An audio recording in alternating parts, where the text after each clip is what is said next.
That might be helpful.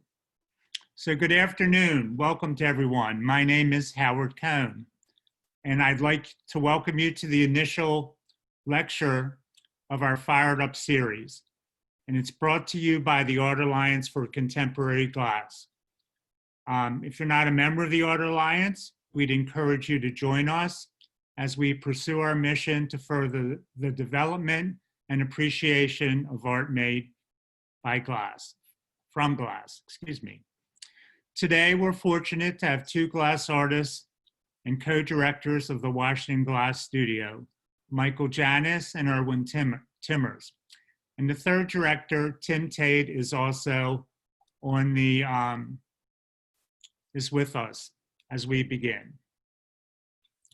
As Demetra said a few moments ago, our series is going to be each month on the third Tuesday. So you might want to mark your calendars. One moment. I didn't find. Siri is talking to me. I apologize. You may want to mark your calendars for October 20th when glass artist Lucy Lyons, is going to talk about her evocative and poignant glass sculptures. Today, Michael and Erwin are going to help demystify public art for us. And in a moment, I'll turn the screen and talk over to Michael and Erwin. But first, let me introduce you to the directors of the Washington Glass Studio. It was founded in 2001 by glass artists and artists Tim Tate and Erwin Timmers. And it's well known for amazingly detailed dimensional glass artwork. In 2004, Michael Janis joined the studio. And with his background as an architect, the Washington Glass Studio has successfully won and completed many public art commissions. The three studio directors include Tim Tate as the co-founder. Tim is a sculptor who has been working in glass, steel, concrete, and ceramic materials since 1989. He oversaw a glass casting production studio in New Orleans. Tim's artwork has been shown in many galleries and museums, including the permanent collections of the Smithsonian, American Art Museum, the Mint Museum, the University of Richmond, and the University of Virginia Art Museums. Tim is a Fulbright scholar and is one of the artists that represented the USA in Glass Stress, a collateral event of the Venice Biennale. Erwin Timmers is, together with Tim, a co-founder and director of the Washington Glass School. He is one of the DC area's leading eco artists. His work in sustainable design are seen in some of the large public art projects, including the EPA's DC headquarters and artwork for their LEED certified Safeway supermarket in Bethesda, Maryland. Michael Janis was an architect for 20 years in the USA and in Australia, a Fulbright scholar as well. Michael was an artist in residence at the Institute for International Glass Research and the Massachusetts Fuller Craft Museum had a solo show of Michael's work. And in addition, he received the Washington, DC Mayor's Art Award for Excellence in the Art.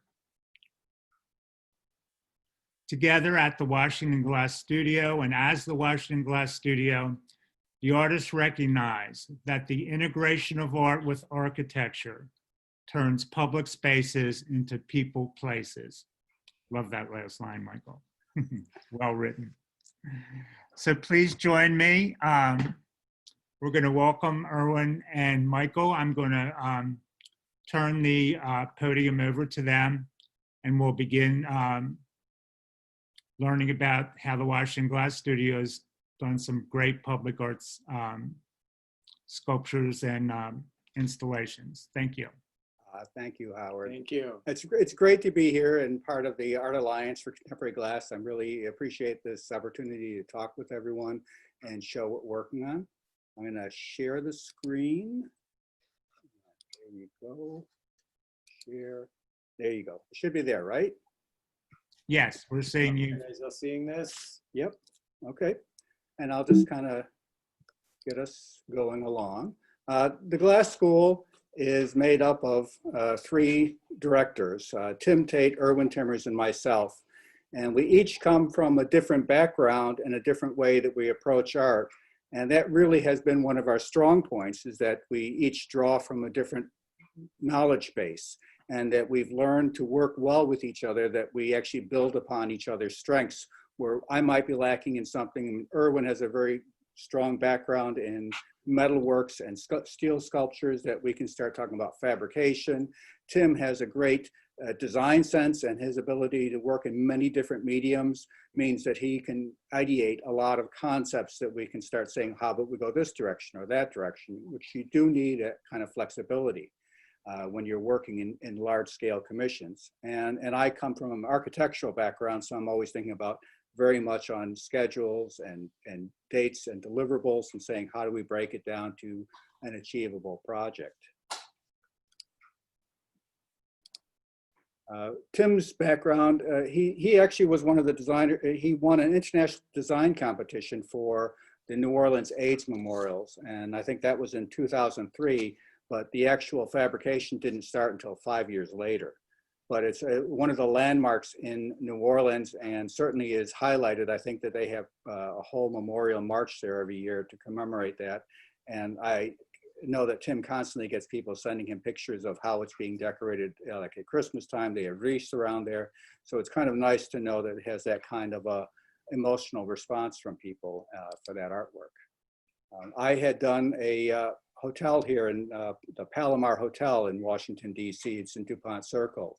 And the art consultant who was in Atlanta had seen one of my sculptures, my small scale sculpture that I think actually the Sanders have in their living room. And they said, can you just stretch it to be 6 feet high and 5 feet deep? So we actually went back and forth on how we can achieve and make it a new sculpture based on their concepts. Erwin Timmers does a lot with recycling. He just recently completed a large commission for a residential complex just outside of Washington, D.C. that referenced a lot of his use of recyclable materials, and talks about environment and what is something that we should be more focused on. And he's done it throughout the whole lobby that you're wandering through these lit LED panels.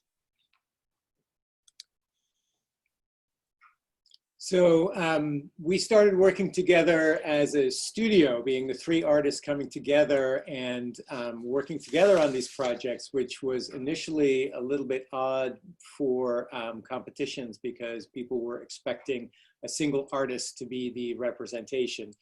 But we put all of our names on it, and actually in the 15 years that have passed since we started, now it's become much more common to see people asking for artist groups, or sometimes even bigger groups of people working together to come together on a public art project.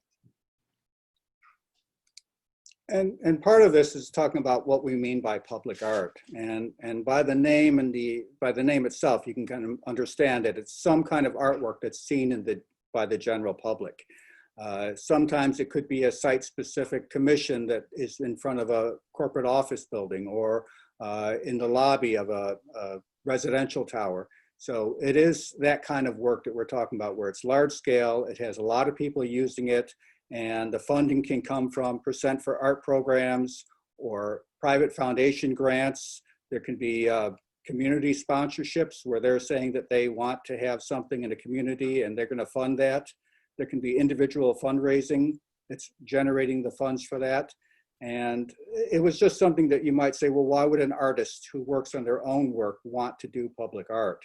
And it does give you a chance to work in other materials and different scales, and it puts your work in a completely different context. And that can be a thing that an artist really responds to. In these days, we also see it as a way to diversify your income stream, because you're always going to be saying, if I can't sell in a gallery, is there another way that I can get my artwork out there? And that becomes an attractive way to start approaching it.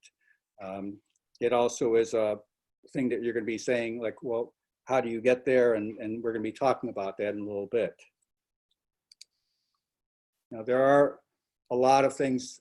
I'm going to be showing you a lot of pretty pictures, and it's always nice to see what the projects look like in the end, and if it was well lit in a attractive setting, these are really stunning pieces. You know, the artwork is in great scale. I love the grandness of it, but there's a lot of steps to go from the original concept to a finished piece, and there's sometimes travails and obstacles that you have to overcome. So I think that's where we're going to be saying is, how do you get there? And Yeah. I'm going to see if there's anyone who's got any questions at this moment right now. Yeah, let's do some housekeeping for just a second, Michael. Thank you. If you do have any questions, as you can see, Mike and Erwin are going to pause the presentation a few times during the talk. Please just put your questions in the chat feature, probably on the middle of your screen on the bottom, as they're doing the talk, and Dimitri and I will keep track of them. But are there any questions right now, or should Mike and Erwin continue? Why don't you continue then? All right, well, very good. Well, unfortunately, most public art starts in a very boring way with lots of paperwork, trying to find the opportunities that are out there. We've listed a number of sites that we use, but a lot of those are going to change depending on what area, what region you're in, what state you're in. Sometimes calls are limited to artists from that state or from that region. Sometimes they're open internationally. It all depends, and they're all different. But you can see a couple of them listed here. Since glass is a little bit difficult to transport over large distances, we tend to sort of stay local. We've had a couple of projects that we have gone out of state, but generally speaking, we stay around here. At the top there's a big difference here between the request for qualifications and request for proposals. Generally speaking, we try to go for the request for qualifications, because a request for proposals really means that you have to put in a lot of work that you will probably never see anything back for. Sometimes if we are sort of on a short list for something and you have a request for proposal, then it becomes worth the effort to put in to get a proposal in front of the people that are looking at it. But generally speaking, a letter of interest is the biggest effort that we're putting in. Yeah, so here you go. So once you get these calls, we're applying, you get the, let me see, you got the request for qualifications consist of usually a letter of interest. It sort of depends, different ones ask for different things, but a letter of interest usually makes you think about the project and makes you sort of, guide the people into what direction you want to go into. Sometimes you're asked for a budget, which is going to be very rough and very draft because you don't really know yet what's all going into it. Always you have to show slides of the work that you've done before, and sometimes 10, 15 slides. I guess slides is an old term, but images, JPEGs of work that you've done, and a resume. So a resume pretty much lists what you've done, and also usually lists whether you've done work in a similar budget range. Yeah, I mean, you are, when you're applying for this public art kind of work, you are going to be the businessman. You are going to be saying, I've got a background, I can be trusted. It's a lot of times a government entity that is somehow nervous about handing an artist money because artists are crazy and they'll run away with it drinking and never see it again. So you have to kind of show that you're stable and that you can be following a program for the deliverable. So now comes the point where you've made it to a short list. So usually there's 3 or maybe 5 artists that get a notification. All right, we'd like to know more about your work and or what you might think about doing for this specific site. So that's always the excitement part. Then you start thinking about, ooh, all right, so what can we think about doing for this? Usually involves a site visit, which sometimes is a construction site. Sometimes it doesn't exist yet. Sometimes it's a remodeling. It really differs, but it does become very important to go visit the site because it often gives you additional input and additional inspiration of what you'd like to do. And then let me see. Okay, yes. It also gives you a chance to start meeting who some of the key players are in the selection committee. You won't be meeting all of them, but it gives you a sense as to who they are, and you might even sound out what their real focus is. It might be that they really want community involvement. It might be that they're very sensitive to themes that they will say they don't want it to be one way or another. So that's where you're going to be trying to draw out of them as much information that you can possibly get.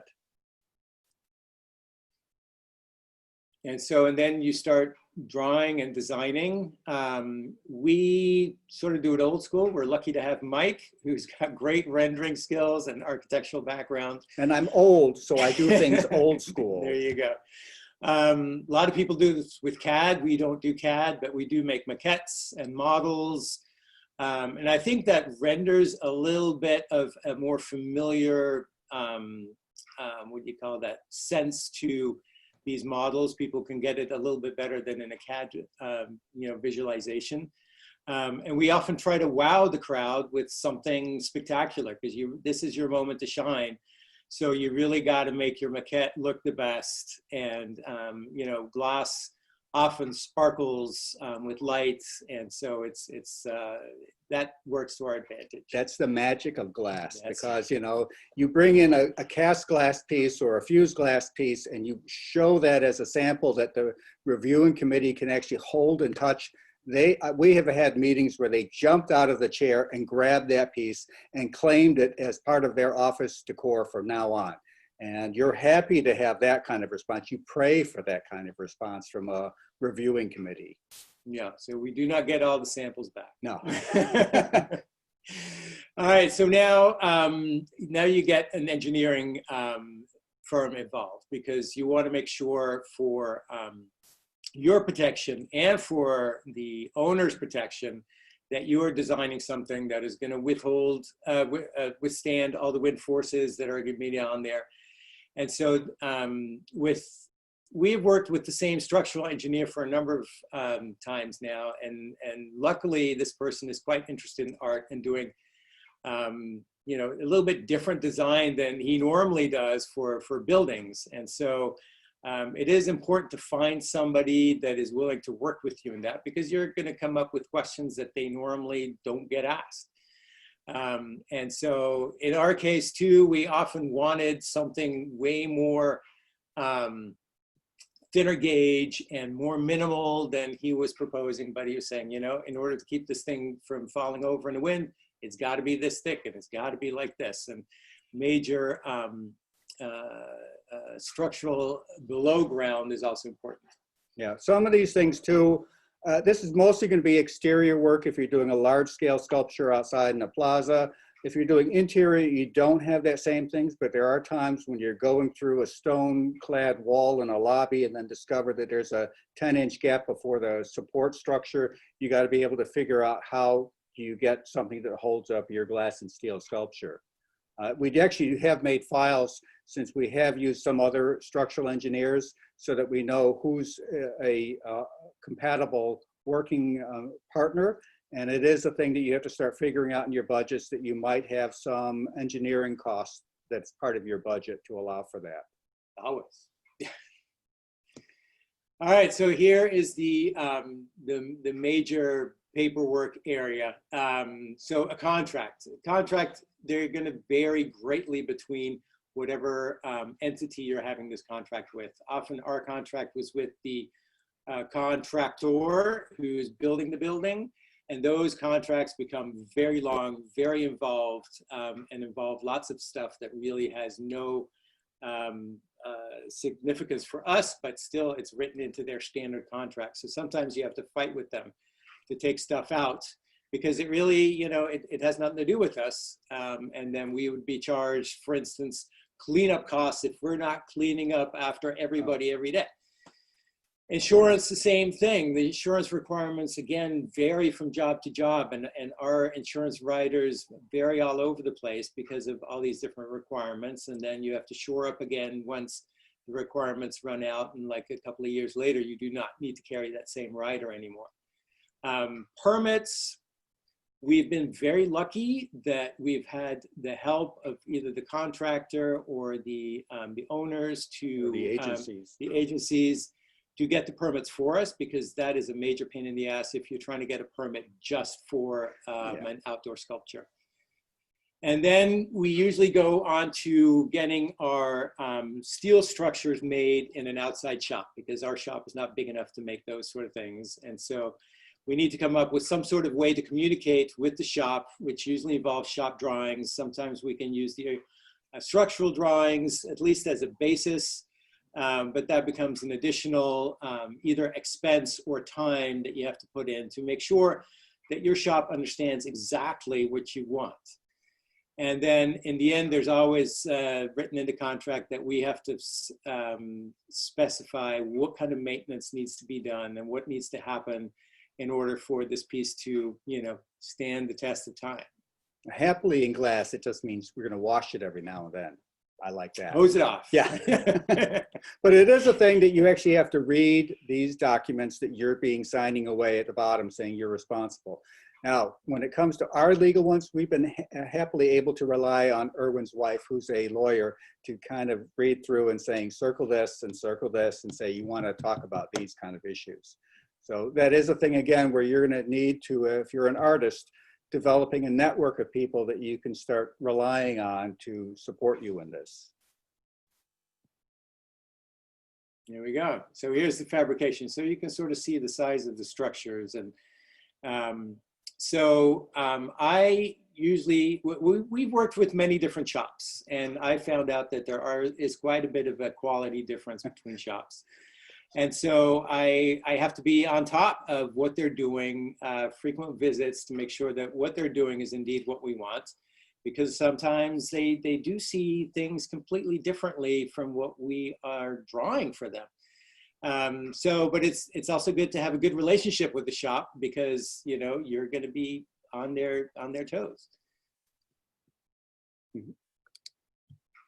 Now, we're going to do a case study. Now that we've gotten rid of what all the background is, we're going to take you through a whole project. Now, I don't know if we want to use this as a pause break. Yeah, let's pause for a second, Michael. There's some really excellent questions. So I'm going to take two of them now, or maybe three, if you don't mind. Let's go back to the beginning, and Tim, if you want to jump in, I'm okay. Maybe Michael and Erwin aren't, but yeah, I think it would be fine too. So first question we got is like how, maybe think back to some of the beginning installations that the studio did, but you know, how can you really make your RFQ stand out? You know, maybe you could tell a story of one job that was a little puzzling. You know, there's some beginning folks here that would like to, Steve Doro, that would like to get involved in public art, and just hasn't quite gotten to the point where people have really, you know, chosen his proposal. Well, Steve has done a number of really strong public art pieces, and I know his work, so that's why I'm just commenting. So I think that a lot of it is he's got a leg up on a lot of people because he has a strong background in it. A lot of the things, when you say you have an RFQ, read that RFQ and repeat what they're looking for in your proposal, because some of the people who are reviewing the submissions might not really understand it, but they understand what they were given as a basis of judging. So repeat what they're saying. If you're saying that they want bright colors, talk about how you respond to bright colors and that you're going to be providing this with bright colors. because they're going to be ticking that off. If you say, I just work in limestone and that's it, it's just going to be a soft buff color and that's all I work in, and look at the wonderful shades you're going to be getting in it, you're not going to really pop to them. The more that you can say that I'm addressing your concerns, the better your piece is going to be read. Because just understand, the person's, or even if it might even be electronic now, so it could be a bot that goes through these submissions, are just looking to see that you have that background. You are going to sometimes, if you're starting out, to say, I have a background on a $200,000 project, that's going to be a harder sell. You might not be able to get in. You might have to start building up incrementally to say you've got a $20,000. And I know our first projects were stuff that Tim and Erwin had done for places like the warehouse in Washington, D.C., where they had done inserts in the lobbies and things like that. There were smaller scale commissions that we then started building up to do other projects. And we had projects that we did not have as grand a piece, but that builds the basis of your history in working in art. Yeah, you know, and I'd want to add too, and we're going to touch on that later too in the whole presentation, but if you can collaborate with somebody else, or we've had mentorship here too, where people that, you know, have worked with us, worked for us, they have part ownership of what they're making, and they use that as well in their applications for future projects. Like Matthew Duffy, he's, you know, he's gone on to make all sorts of public art, and he started small. The first pieces he was putting out, I think they were in the range of $30,000. So it doesn't immediately lead to a multi-$100,000 project, but as you work your way up, you'll get there. Yeah, Allison Sigathy is another one who's been doing a lot of artwork in the DC public schools. So she's found a lot of a niche in her market. She doesn't always work in glass, but it really was kind of nice that she's been building up her own background in that kind of field. So you always are looking to support other people, because you never know when you're going to have to rely on them. So that is something we will be talking about as well. Let me ask you another question, if you don't mind. That's coming from some of our public. So again, let's kind of talk about an artist or artisan, gallery consultant who just hasn't had any experience in public art. You know, that's a tough sell, I would imagine. Do you have, Erwin or Michael or Tim, do you have any advice for someone in that situation? I would say it depends a little bit on what kind of work this person is making already, right? If you're going from, you know, pencil book sketches and you suddenly want to make a grand monument, that's going to be impossible. But if you have sort of larger scale wall work already, that would be a big sort of in-between step to getting an outside mural. You know, it's all in steps. It's all in increments. I think very few people go from, you know, just very small to really big in one go. Maybe if you're lucky. If you're an artist, you're going to have a learning curve too, that you're going to start learning that that's going to be a problem, and that you're going to say, you know, you can't just stretch something 10 feet tall that was actually 16 inches. You've just got a problem with scale on some of these issues. How did you guys, as a studio, I said guys, but I realize you often have women that are involved in all these projects. You already mentioned Erwin's wife. You've got great studio managers over the years. And you're talking about incremental jumps. So from the mid-range, which maybe is $50,000 projects. That's a good size. How did you step up? I mean, were there other people that you got to help you, or how did you get to that?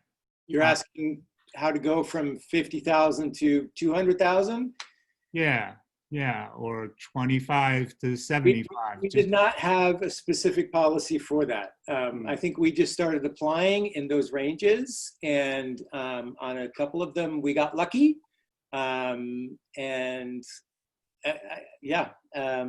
I think it's our just first big aligned with one, mine. the first big one is going to be the one we're going to be talking about in just a second. It's the Library of Congress. Oh, And great. that one was our first large scale, large budget. Everything else had been 80,000 or under. And right now I'm quite happy to stay in that $80,000 range because there's a lot more, it's more nerve wracking the higher the budget goes. And it also becomes harder. And certainly if you're looking at like a $2 million project, I'm saying, number one, you've got international big guns that are coming in for that. And it's going to be a lot harder to get a leg into that piece. But it just becomes a lot more nerve wracking because you're now responsible for so much more.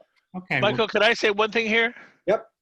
I think also over that time of doing these smaller ones, we started building relationships with many of the committees and people in charge of public art in our region. So very quickly they learned they could trust that we would have a project and that it would come to completion exactly as they had hoped. So once they start trusting your work, then it becomes a lot easier to advance to a larger scale.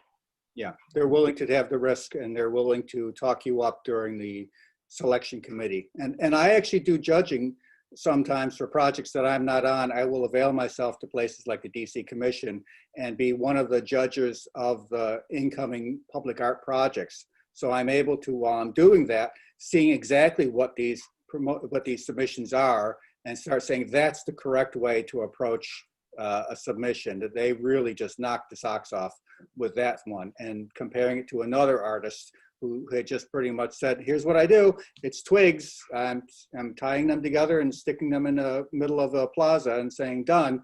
Or he's a sign painter and the project asked for a freestanding sculpture, but he only talked about painting the ground plaza. And I'm saying, am I reading this wrong?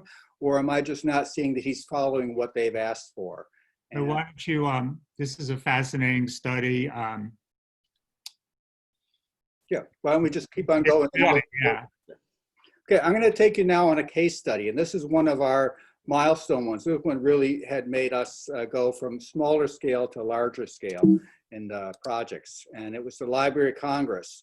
Now, the original building, this is the Adams building, which is rightly behind the ornate original building, has these huge 11-foot bronze cast doors, and the bronze work was designed by Lee Laurie, who, if you know American sculpture, he had done a lot of the sculpture at the Rockefeller Center in New York.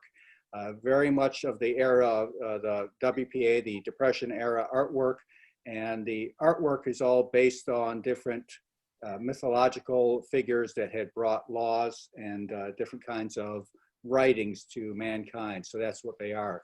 But the bronze doors over their 80-year lifespan weren't operating properly. And you also had all sorts of code issues that have changed where they need security, they need fire escape access that a bronze door that doesn't quite close properly wouldn't provide.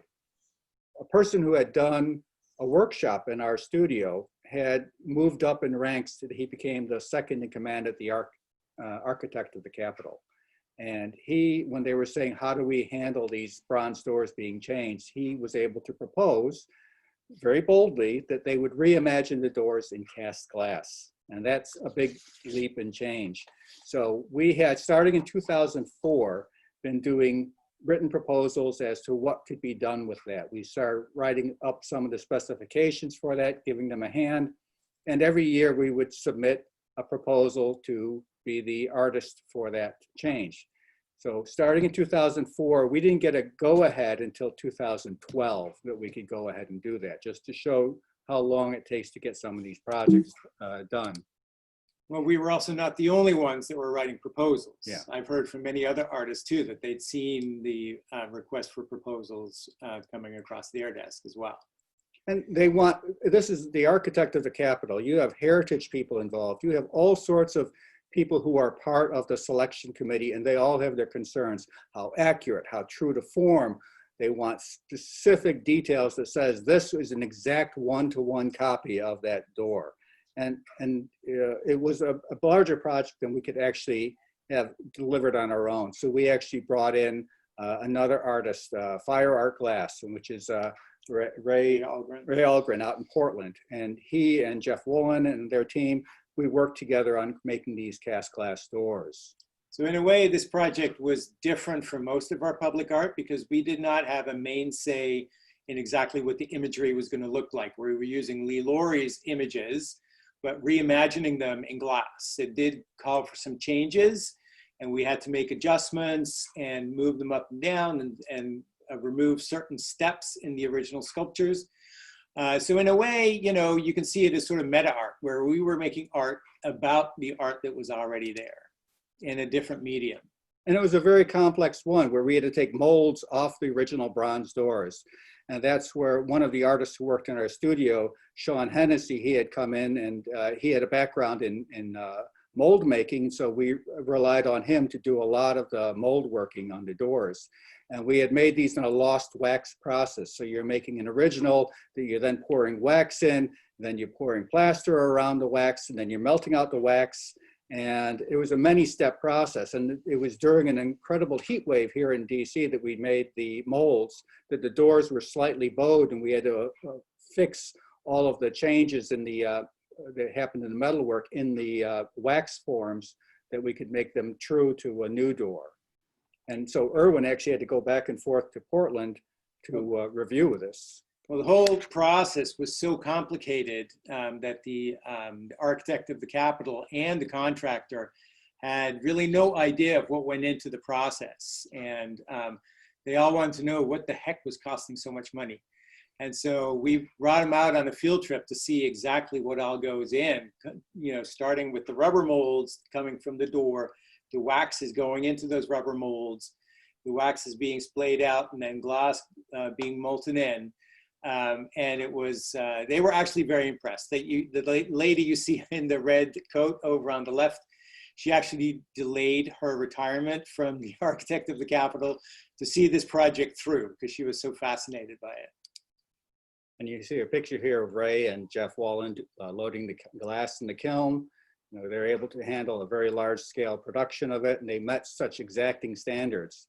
And you're divesting the glass, and then you're doing many steps afterwards. We had to chisel out all of the detail from the glass. And as you know, chiseling in glass is one of those scary kind of times that I worry about what's going to happen.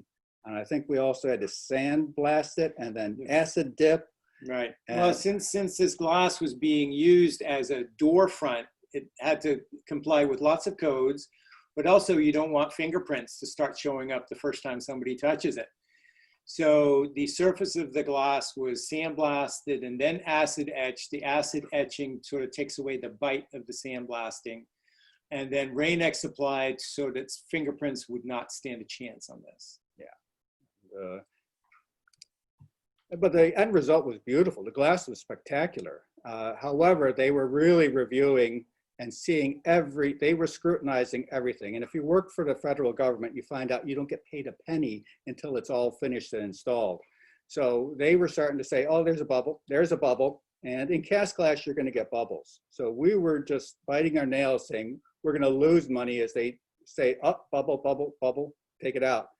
We actually had to bring in an expert to talk about glass, and he had said that this is pretty much state of the art. It's not factory made. This is state of the art for handmade glass. And that calmed them a bit, and we were able to proceed. We had 2 panels that were rejected. So one went to us and sits in our studio lobby, and the other one went to Ray, and he has that in his studio. But it was beautiful, beautiful glass. But convincing the architect of the Capitol that machine made versus handmade was a big thing. That took us some time. Yeah. The person we brought in was William Warmus. We flew him in, the former curator of Corning. We had to fly him in and have him at a meeting so that as soon as they objected, we said, well, by the way, we do have the expert in architectural glass. And he stepped forward and said, this stuff is great. So it was a chance we took, and it worked out well.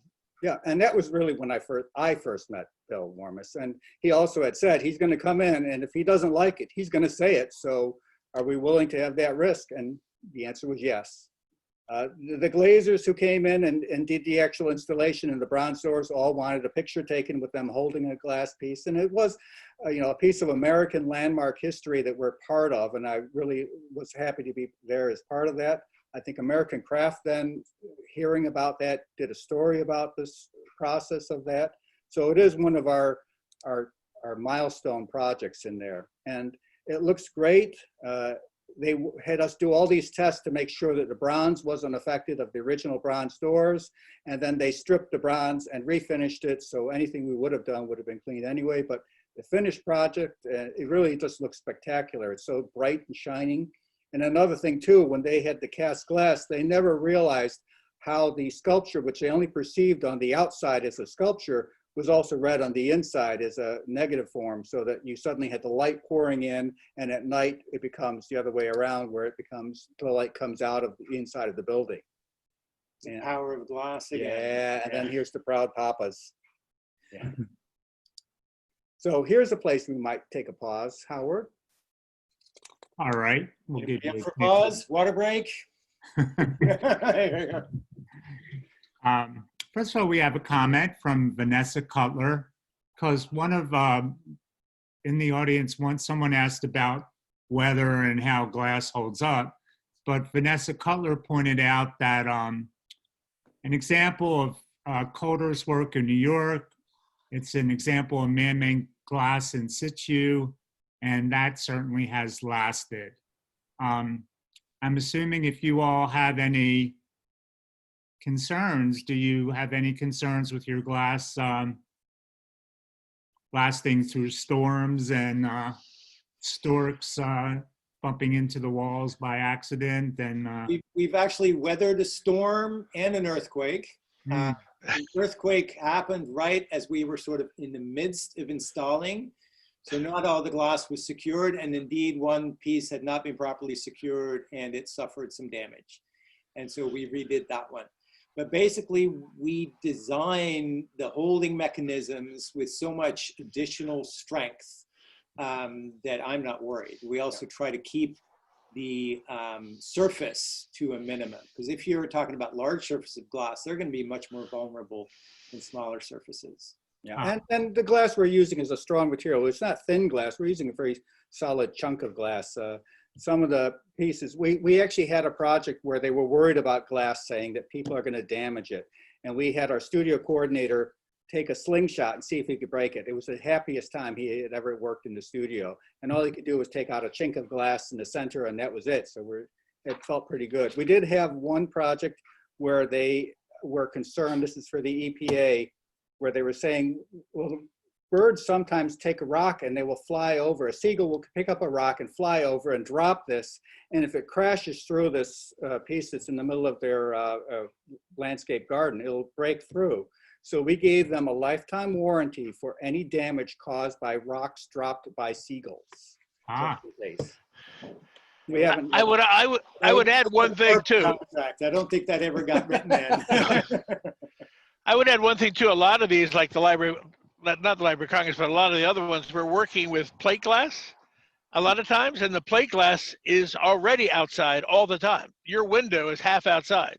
Yeah. So in that case, we weren't worried as much, although we've also used other types of glass we've weathered very well outside. if you're thinking about, you know, we have some crazy climate in the DC area, but generally it doesn't get too cold. Again, do you think the glass you're working with, or if somebody is trying to, who is involved in a public art project much further north than where we are in the USA, would you have concerns about the glass, or do you know of any glass projects in, you know, Wisconsin, Alaska, Northern California, Maine, etc.? No, I think Mike and I once went to a Bullseye conference where we witnessed the lecture on failures in glass. And so we've taken to heart all the lessons learned from that. I think if you treat glass well, if you make sure that it's smooth on the edges, that it's not mounted in a weird way, glass is going to work anywhere. Yeah. I wouldn't see any problems. It's going to be more of how we set it, so that's within a steel framework or a metal framework, that it does not have the metal expanding and contracting at one rate and the glass at another, that we always have enough of a cushion to allow the movement to happen without damaging to it. And actually, this kind of leads into our next part, if we're ready to go on. Sure. Why don't you continue? Thank you. All right. By the way, these Okay. questions are wonderful. Keep them coming. We had been selected to do artwork in the Washington, D.C. area, one of the more underserved wards, where they wanted to have artwork that was a gateway to their community. And they said we're the gateway to D.C., but people just pass through, and they wanted a way to make sure that people could understand that. And in some of the meetings we had with the community, they were worried about what was going to happen if it's glass. If you're doing a glass thing, you have a lot of gang problems there, and that some gangs might destroy the artwork. And I think that, in fact, one of the artists that we knew had their artwork piece there completely destroyed. Yeah, before the opening, even her piece was torched by some vandals, and so we saw what can happen in these areas. And so to combat that, what we did is we involved as many local people as we could. Yeah. I know that we were talked about, or the work was talked about in local neighborhood meetings. Yeah.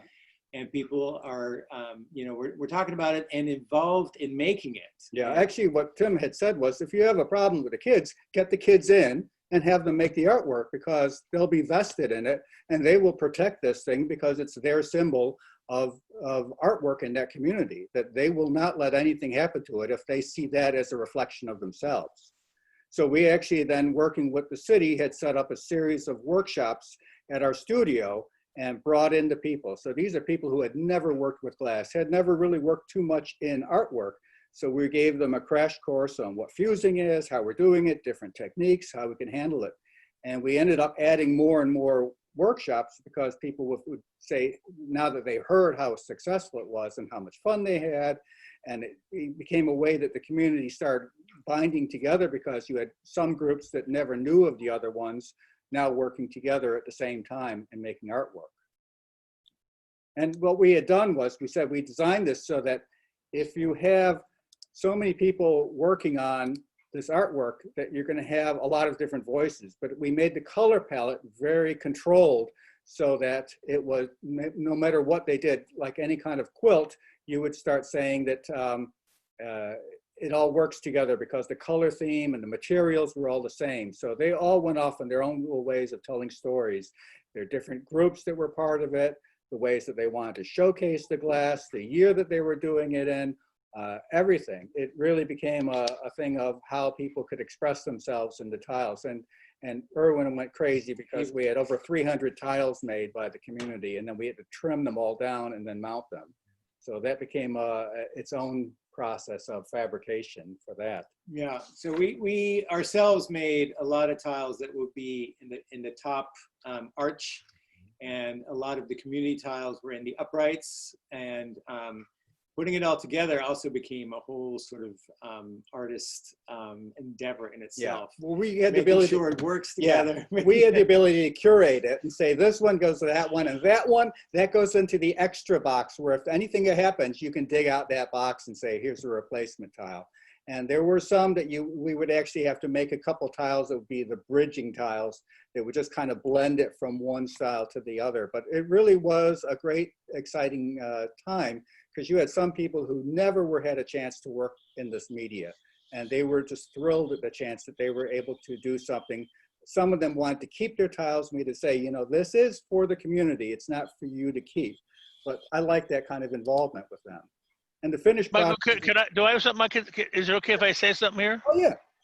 Oh, I'd like to say that's an important distinction, because from this point on, and even before this, when we present for the next public art piece, we can say we are going to involve the community in making artwork for their own neighborhood. And so that has helped not only get us some wonderful projects, but also makes the community where the project's going to go to feel a lot more attached to that piece. So keep that in mind. Involvement of the community was very crucial in getting a lot of these.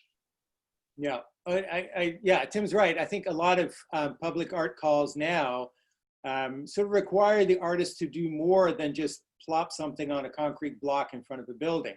They want to see more involvement with the community, more involvement with the building, better tie-ins with the building. In this case, it was a healthcare center. But we listen to the community talking about the green arch, and what do you see? This is a green arch. And so it becomes so much more when you have all these people involved. Yeah, and it really turned out to be a very attractive project. I mean, the scale is a thing. You have people who are looking for the tiles that they made. The piece is also illuminated, so at night it has a presence that you don't have to have floodlights on it. And we have made the panels so that they can be removable in the case that, knocking on laminate, that there's a problem, we can change out the lighting as well. But it all has been fine. This is 2014, I think, and it's still been going really good. So someone just had a general question about the lighting. Why don't you talk a little bit about what you've done in different projects? Well, I don't know enough to ask you an intelligent question about lighting, but if you would. for talk us, to- LED talk to lighting Howard. is since it's now become so much brighter and so much better, it is the way to go. It's also very, very energy efficient, which I like, being environmentally conscious. But it also puts out very little heat. Floodlights too close to the glass could bring too much heat to the glass. And they're also mostly very weatherproof. And so you can mount the power source usually away from the actual light. So the power source is probably the first thing to fail on these things, but this lighting, it's not going to have any problems for the next 20 years. And then maybe the power source can be replaced by what will be at that point a new and improved power source. The LEDs last forever, pretty much. It's the electronics surrounding the LEDs that have more chance of failing. But I love them. They come in so many, brightnesses, and I love also how they spread out your light. You have to diffuse them a little bit to get rid of the individual dots. But once you've done that, it becomes a beautiful lighting. So a little teeny bit more detail, Erwin.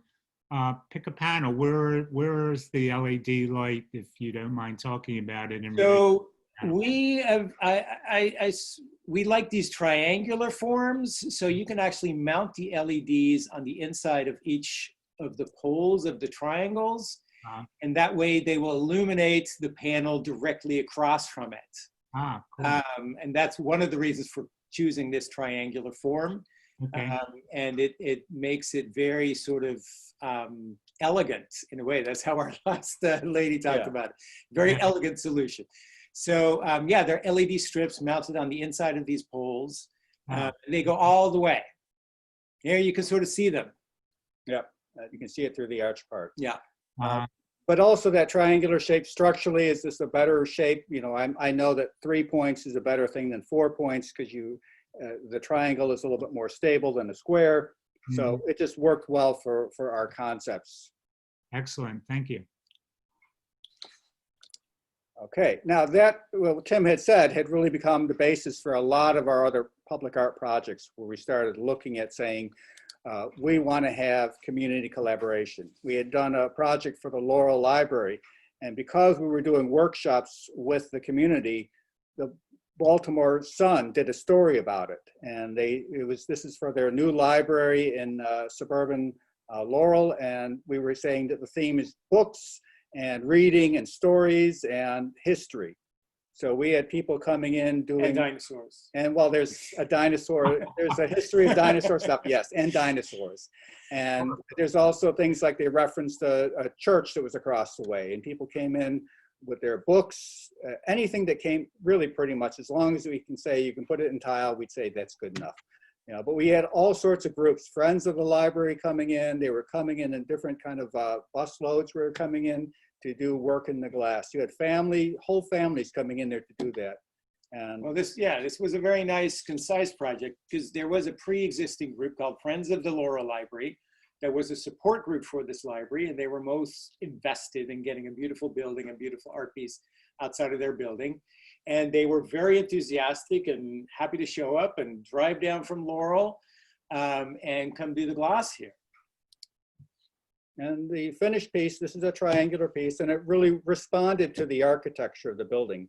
The architecture was very dramatic, and we just kind of made the forms resemble it. And in fact, when the building got a AIA, an American Institute of Architect award, they actually had said in the description of how they chose the building, they actually cited the public art in front and how it was tied in with the whole of the building. And I thought that, you know, ex-architect, I'm feeling, you know, the chest puffed up with pride saying I'm part of that. Yeah, well, part of that is also because we were involved from the very beginning. The building was a destruction site when we first saw it. The old building was coming down, Yeah. and we, you know, we were basing our design on drawings that were sort of changing week to week. But we had many meetings with the architects too to make sure that where it was going to go, how it was going to look, and that our design would work with their design. And since we did a lot of different styles, you can have that sense of ownership where the neighborhood will call us up if they see someone putting stickers on the thing to say, do something, because they feel as though they and us are one entity that are going to take care of their building. And I like that kind of sense that they have ownership of an artwork piece that's in front of a public library, that they will showcase it when they have visitors. They say that they want to show it off as though that's their point of pride, to say, I live here and this is my artwork because I had made a tile in there.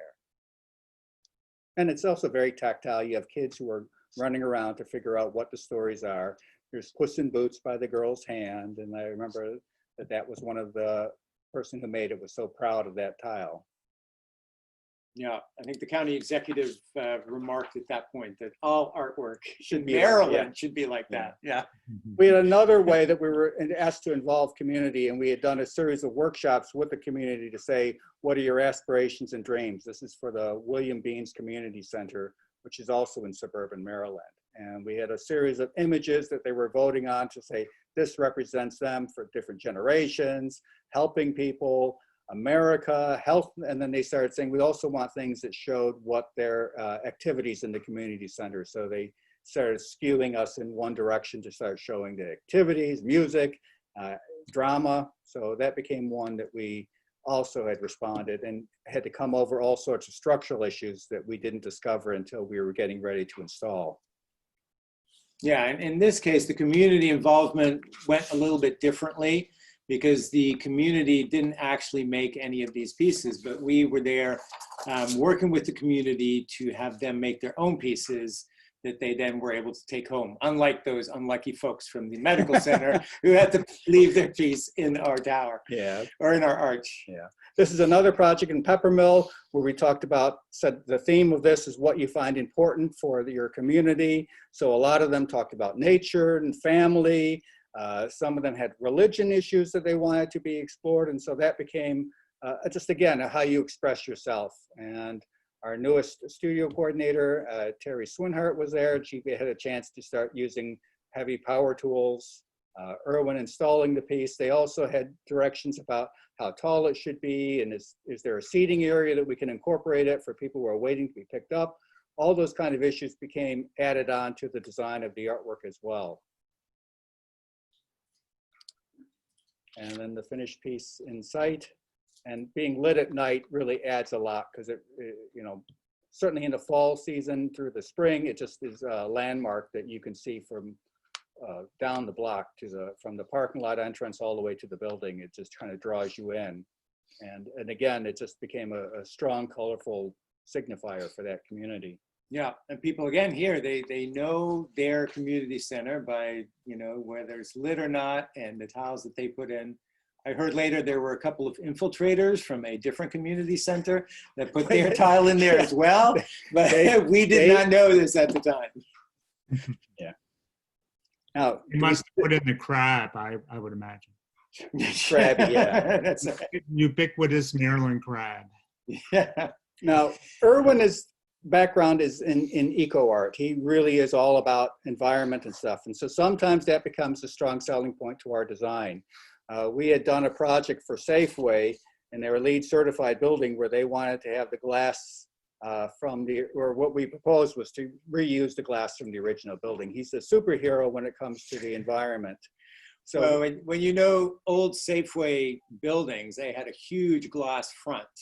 And I was hoping to use that entire glass front to, you know, make glass from the old building for the new building. And that's, you know, that's something that resonated very well. Unfortunately, the huge glass panels could not be separated from the rest of the debris, but we got a lot of glass from the interior the ex-supermarket. Yeah. And then It's from the refrigerated freezer cases, and they had food all caked on there that we had to scrape off. it was a little bit disgusting. partitions, and Yeah. there was so much glass in that store. Yes. Yeah. And so the new glass panels that we cast also referenced, again, items from the Safeway supermarket. We went with various herbs and vegetables and greens. And then we had the partitions that were viewable from the streets, but also from the parking garage behind. And you can see how this is from the outside looking in, how the light from the interior, the parking garage shines through. And the opposite happens during the day. When you park your car, you see all the light from outside coming in through our panels into the parking garage. It's gorgeous. And I'm going to talk a little bit about collaboration. I mean, we've worked with other artists. Sean Hennessy had done stuff with the Library of Congress. Alonzo Davis, we had done a project for the courthouse in Upper Marlboro. Ray Algren. I mean, it really does help strengthen your proposals. You start involving other artists, they become strong artists themselves and start going on to doing their own public artwork. Sean Hennessy, who's now in Seattle, he started doing public art submissions and getting projects in Baltimore. He started working with an artist from our studio, John Henderson, and they started collaborating and making their own artwork. And again, that was a way that Erwin started referencing that you take on another generation, another artist, you help them, and then you start building a community of artists that are a strong point to your studio works. I mean, we do have that as part of our background, is that we're doing mentorship. The past few projects we've been doing is bringing in an artist who has no background in public art, but we have them on our team as a person that works very closely. All of the paperwork, the design work, the fabrication work, the installation work, they now have a background in it. And they're able to say that they've worked on these projects because they have worked on these projects and they know what's involved and how to do it. So Stephen, next time you can come over. Yeah, you're more than welcome, certainly. And then just giving one more case study just to show how these projects can go. Some of our projects are not fast. You know, we had 2005, a concept for a residential mixed-use development in suburban DC. And what happened was that the economy stopped and the developer just languished. And then later on, we had another developer. Next slide. Yeah, it's sold. And then in 2013, we had another developer come and say, we're going to be designing this. And they had a completely different building design. But since we were approved by the county as the artist, they said, come up with a new concept. And they really wanted it to focus on the diverse cultures that made up that suburb. And so can we do something that really referenced all of the community in the artwork? And in one zone, we had said, okay, we'll look at the tapestries, fabrics, different ways that they use weaving and techniques like that to express the different communities that are of each of the cultures. And we'll backlight it and have that as a feature. And we did a presentation of that to the county to have approval because they were going to say yes or no for that. And at that, after that presentation, they said actually they want to wrap the entire building with it. So they increased the amount of work from being just one corner to the entire surround of the whole facade, all the way on the corner location of that building, including the backside. And so it became a much more involved project. But that project also stopped. And then but indeed, you see already that the community involvement here is a little bit less direct, but we're responding to the community by looking at what the ethnic origins is of the people that live there. Apparently, and I did not know this even before we started this project, Silver Spring is the second largest Ethiopian community in the United States. And so Ethiopian panels started featuring heavily in the work that we were doing. Yeah, and then in 2017, there was a new owner, but since it had gone through approvals, they said, we're gonna just pick it up and continue on the previous design. Now, some of the things we're gonna be working through with the original designers, architects, here they were saying, just start building it and making it. So it became a much more of a, I think it was 9 years or 12 years between start and stop. And then they're saying, now quickly, get it all fabricated and installed. So we began doing we did essentially a fire on enamel on glass, and then we installed the light panels, and it wrapped around the building. These are, I think, 14-foot panels that went up and down, or different ones that were 2 high panels, but it became a very strong graphic symbol on a very beige building that wraps around the whole facade in Silver Spring. Yeah, if you drive down this street now, Thayer Avenue, it's a gorgeous sight coming down there, especially at this time of day, dusk. It just stands out. It's These beautiful. things are all brightly lit, and it just wraps around and gives a really strong pop of color. Some of the projects we're working on right now, we're doing an apartment tower in Arlington. We had been giving start and stops where, because of the pandemic, some of the public art projects have been put on hold until they can figure out how they're going to be integrating the construction crews and the artwork. Some of the other large-scale commissions have gone forward. So, again, knocking on laminate, we're able to keep on going. But it is a thing where you're going to be flexible and say that this project might be on hold until next year. So are you able to wait until they say it's June and now we need to be finished by July? So can you go real quick? And some of that is going to be a juggling act, but then what in life isn't a juggling act? Hey, Mike, is this really, golly, I'm so embarrassed. This is our finale here. Oh, yeah. Up, Well, Howard. Don't I'm just ruin gonna the say, moment. yeah. Come on. Saying, that ends our talk, and that we're welcome you all to come visit when you can. We do have quarantine or lockdown protocols, COVID protocols here, but we're welcoming people again. The studio's opening up again. You can see that there's a lot of happy smiling faces, including Howard and our dog. The dog will answer some of your questions if you have any questions. Please don't ask me, because you know what happened. But that ends our presentation. Wow, that was very exciting. Why don't we pause for a half a second?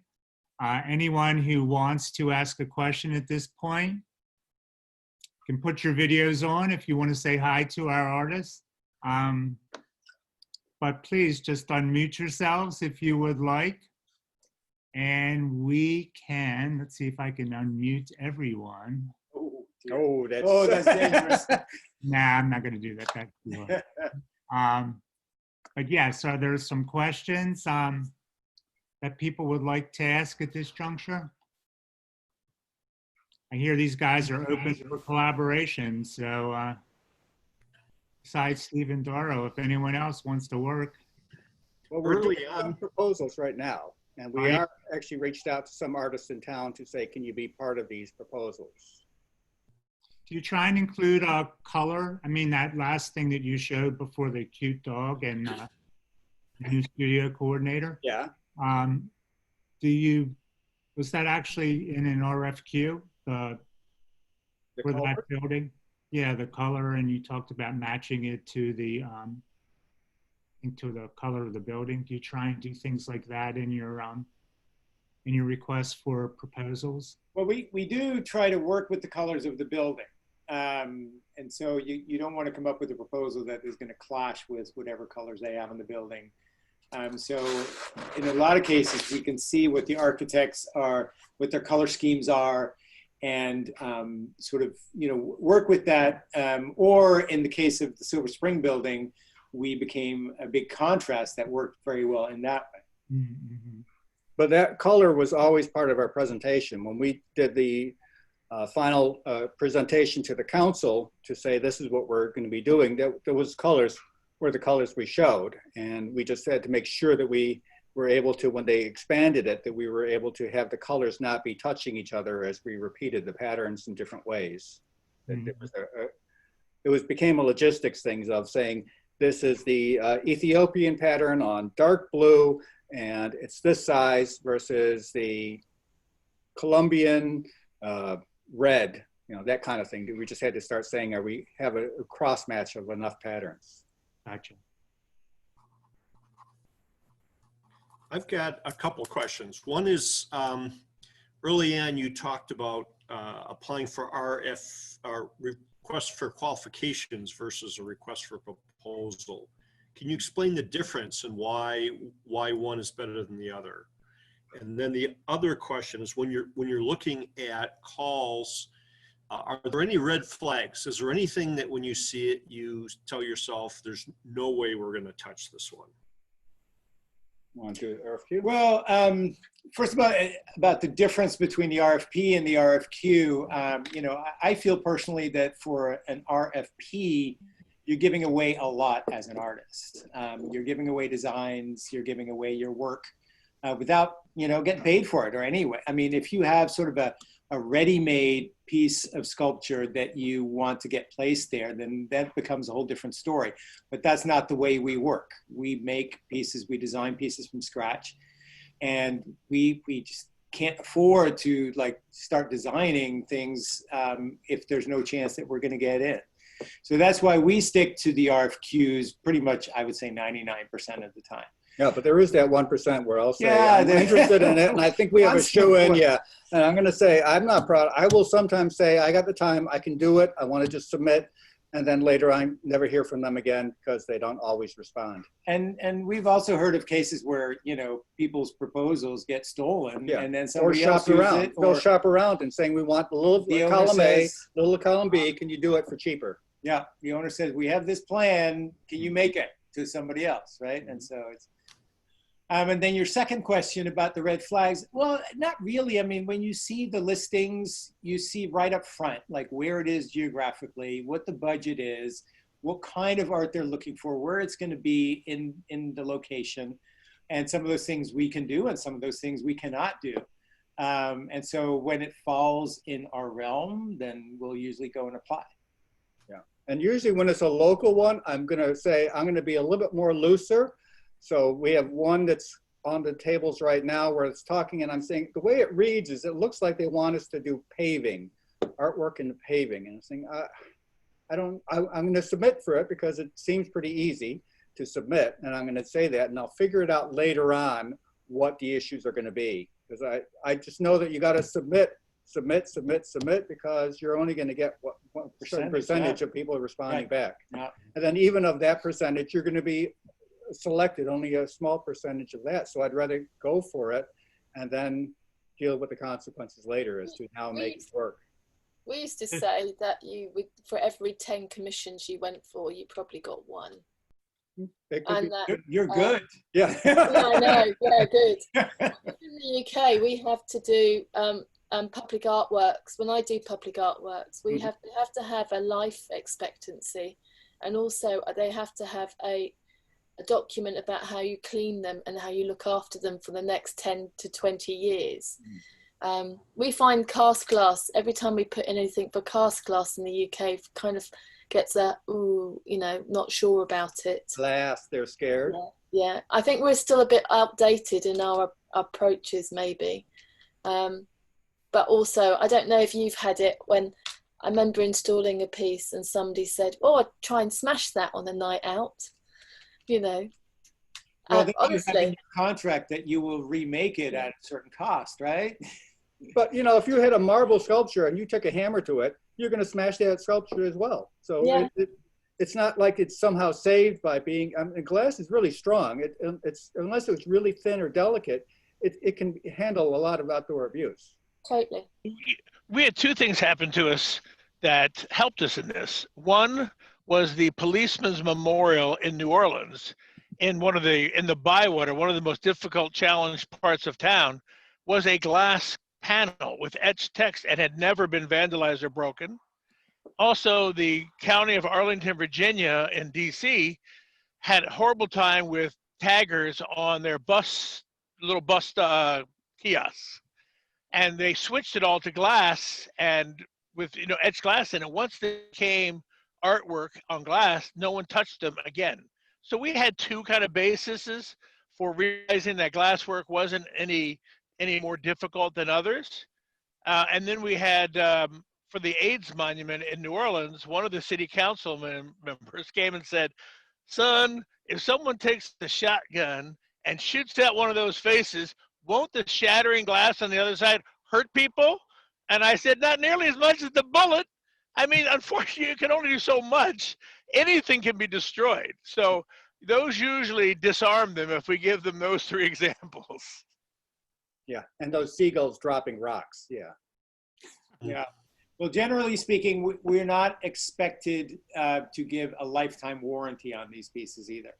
Most of the contracts that I've seen, it's a year warranty. So anything that goes wrong with it in a year, and that could be pretty much anything that you're expected to fix. But after that, it becomes property of the owner, and it becomes actually incumbent upon the owner to take care of it. But we also design it so that it's modular, so that if a piece does, let's say you have a crazy person who shoots through there, I'm able to replace that panel and pop it in, no problem. And it'll be for one tile that's an hour to let the silicone set up and then done. It sounds like one of the things you all do on a pretty regular basis is to, build a design with relatively small individual panels. And you talked about Erwin, I think that's a really structurally sound way to do things, and gets over some of these problems that people are discussing. Is that?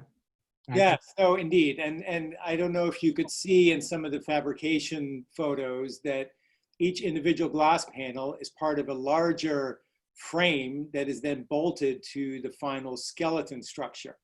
And so if we ever need to repair or replace, we have the ability to do so.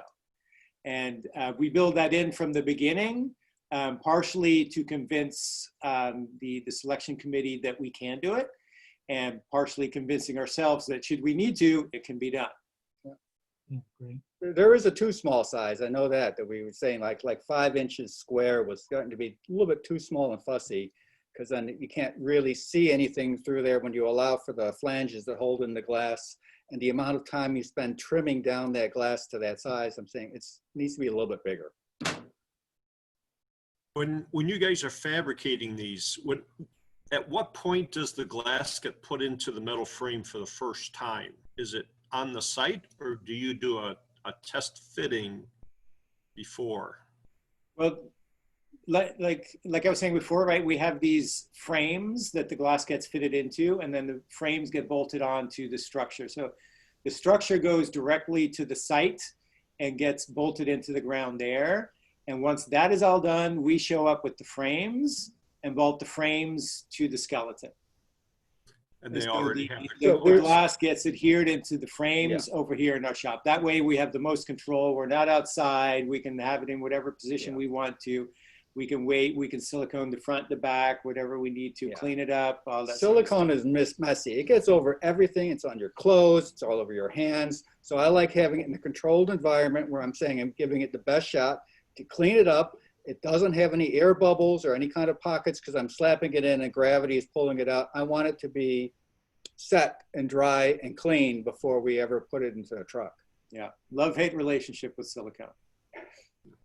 But we also fill up our studio, and then when you have to lay out all the tiles, that means you have to clear out all the tables, and we're doing all the panels laid out because you have to make sure that it reads as a contiguous design across there. So when we did the Safeway, that was the entire facade of the length of the building. And so we had to clear everything out just to run all the tiles across the floor and say that looks like an even spacing, because it was a balance of color and pattern that we were trying to get. So I'd just like to read this one for you. Phoenix and Scottsdale support lots of public art. Please bid on projects here so I can help. This is from Ann Falvey, and I'll do my best to get Bandu too. Okay. Yeah, all right. I like that. That would be good to work with. Yeah. So, you know, if you're an artist and you're in a specific area, if you want to collaborate with other artists, go for it. It sounds like that's that mixture of ideas and thoughts and talents and skill sets. Mm-hmm. So It is a thing. I know that Tim's been doing a lot of collaborative pieces, and now I'm starting to do it because I just like it. It looks like a lot of fun to start working with another artist and take you in directions you don't normally go. And then sometimes you can pull it back to a way you want to do it. But again, you both learn, you both grow, and you both have something you both can relate to. Yeah. So about how many public art projects do you guys end up averaging a year or every 2 years, or pick a time frame? Is it terribly up and I'd down? like to think we have 3 big projects a year, but sometimes we have less and sometimes we have more.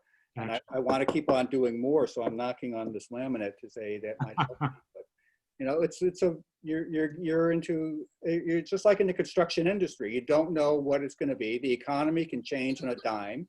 Things that you thought were set and done projects that you were moving on suddenly get told it's on hold for a while, and then you hear crickets for the rest of the next 5 years. And then they get called up saying, hey, we purchased this project. Can you guys finish it in the next 2 months? So, Right, while you already have another project going at the same time. but you don't say no because you don't know if there's another one coming. So you have to say, oh, okay, yeah. But that's sort of been, you know, key for us. That it's hard to predict exactly when and where these projects are coming. And so it's been key for us to have a sort of like a diverse income. So we do the workshop teaching, we do individual art sales through galleries. And then these projects, they bring in a lot of money at a certain point in time, but then there will be, you know, they can be few and far between until the next one comes. Yeah. And that project, we don't really get rich on these projects. We're saying it's going to be paying for the studio, it's going to be paying for rent, it's got to pay for all of the equipment, the materials we just used. So even though it's a big dollar sign, we've spent a lot of money to get that. And the Library of Congress, had we known what it was going to cost, we would have tried to charge more for that project, because we just ended up being barely squeaking by as when you divide up who gets paid from that project to the final thing. And if you go down to the Washington Glass School, you can see is that tooth. What's the name of the god? Oh, that- No, it's Naboo. We have Nabu is here, okay. Yeah. excuse Oh, me. that's what you're talking about. Yeah, you can see one of the tiles and you can say what air bubbles were the ones that they didn't like, and that's why it got stayed here. Yeah, he's the Abyssinian bringer of wisdom and writing. And pizzas, apparently. No, Or is that a law tablet? that's a book. Thank you for clarifying that. Michael and Erwin, Yes. I have a question. It's Larry Seabrack. I have a question. Are there agencies or agents that deal specifically with public art, analogous to like galleries, so that artists that are interested in doing public art could register with such agencies, architectural agencies, things like that, that specifically are sort of a middleman for public art? Does that exist? Well, there's some agencies that are providing sources of, here's a project coming up. So, you know, Americans for the Arts have a thing on public art. Call for Entry is an online place that also does with public art. Certainly in the local councils, I would say start finding out if there's art in public places for that area, because they will have someone who's going to be saying there's going to be a project coming up for a library or a community center, and they would be the ones who need to know that you're interested, and they'll send you an email announcing that there's that project. You also just have to look online to start plugging yourself into those places that do call that.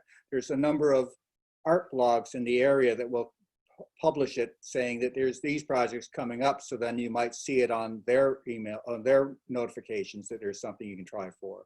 It is a matter.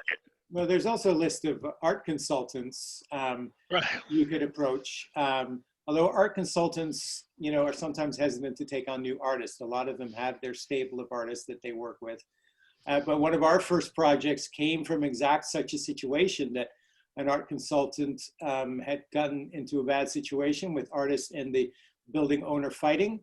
And so she needed somebody to jump in and take that spot, and we were the ones. And that's how we got one of our first projects. So sometimes you just have to be at the right spot at the right time, but putting as many feelers out there as you can is always a good idea. Thank you.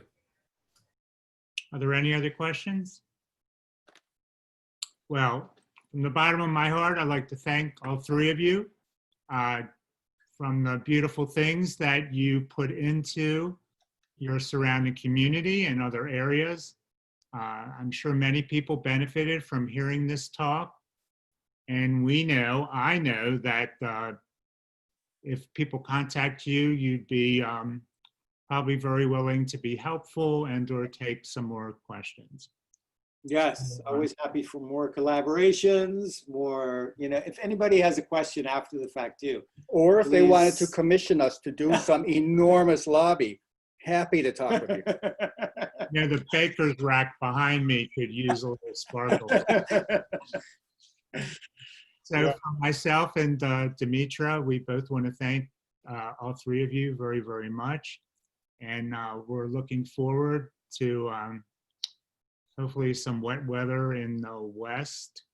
So And that dry weather in the Panhandle South, area. yeah. Switch things around, yeah. And just from Demetra and myself, thanks very much. Thank you. October 20th is Lucy Lyon, so hopefully we'll see you back, and thanks again. All right, thank you, everybody. Thank Great you. job, guys. All right,